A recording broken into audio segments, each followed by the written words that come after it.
All right, dress for success. That's what I'm talking about today, dressing for success for an interview.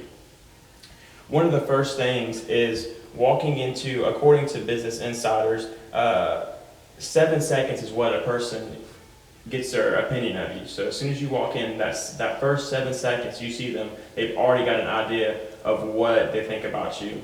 And so in the 7 seconds, you always want to look presentable. You always want to look nice, have well manicured hair, manicured facial hair, and you always want to look according to whatever interview you're going to. For example, there's three kinds of interviews that I would like to use today. One is if somebody's going for a construction interview.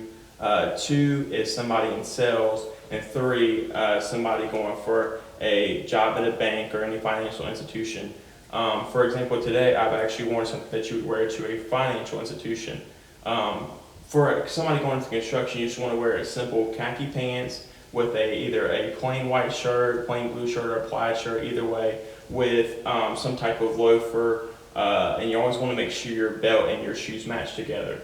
And for somebody going into sales, you can easily just put a sports coat over it and just wear khakis with, like I said before, a pair of loafers and a white shirt.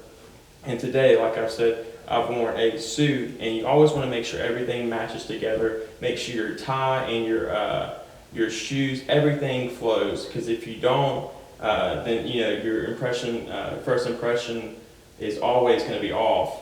And like I said, you always want to make sure your hair's well manicured, because you don't want to just came off the streets and give that person a bad impression. And like I said, your accessories are something also that you want to match together with. Like for example, I wore a tie bar today and I wore a watch, and they're both silver and they're matching. And something else people always tend to forget is socks. You always want to have something. You either want to match your socks with your shoes or your pants. Either way, it doesn't matter. You don't want to wear something bright, over exaggerated or anything like that where it's all thrown off. So today you've learned about how to dress for an interview.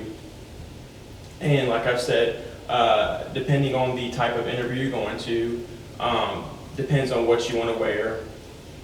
And 7 seconds is something you always want to remember, because it gives, some people even say that they determine if they're going to hire you in that first 7 seconds. So always be well dressed and well prepared for the interview. And today I hope you all have learned something.